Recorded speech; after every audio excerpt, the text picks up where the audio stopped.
Hello everyone, আসসালামু আলাইকুম। সবাই কেমন আছেন? আশা করি ভালোই আছেন। আবার নতুন ভিডিও সামনে, শুধু ভিডিওই দেখবেন, আমাকেই দেখবেন। আমার বিয়েন আচার পাঠাইছে, আপনাদেরকে বলছিলাম ওই ভিডিওয়ে। তো আমি এখনও জানি না এতে কী আচার, তো আপনাদের সামনে আমি এখন খুলে দেখব যে এর ভিতরে কী আচার আছে। আসলে আমি সঠিক জানি না, তো এর কারণে ওদেরকে বলছি। ওরা যে প্যাকিং করছে, আর বাংলাদেশ থেকে আসছে, তো আপনারা তো জানেনই যে বাংলাদেশ থেকে আসলে একটু প্যাকিং করতে হয়, না একটু গন্ধ বেরোয়, সারা জায়গায় লেগে যায়, এর জন্য আর কি। ওরে বাবারে, কি প্যাকিংগুলো করছে! ও সেন্ট বেরোচ্ছে, আমের আচারই হবে। ও কি মজা! দেশের থেকে কিছু আসলে সবারই তো মানে অনেক খুশি লাগে। আমার তো প্রচুর খুশি লাগে। আর বিয়েন বলে কথা, বিয়েন দিয়েছে, এতে তো খুশি হওয়ারই কথা।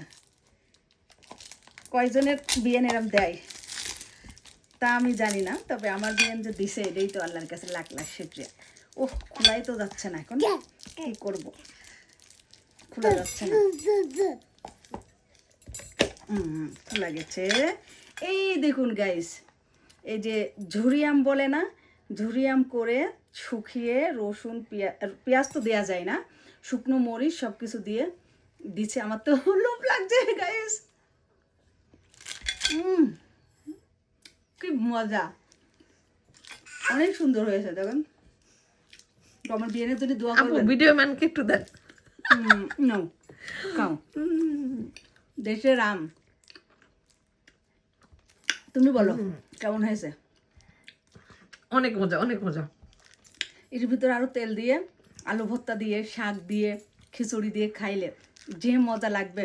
সবাই আমার বিয়ের জন্য দোয়া করবেন, যাতে নেক্সট টাইমে আবার দিতে পারে বেশি বেশি করে আমাকে। তো আমার ভিডিওটা ভালো লাগলে লাইক কমেন্ট করে আমার পাশে থাকবেন। আল্লাহ হাফেজ, বাই বাই।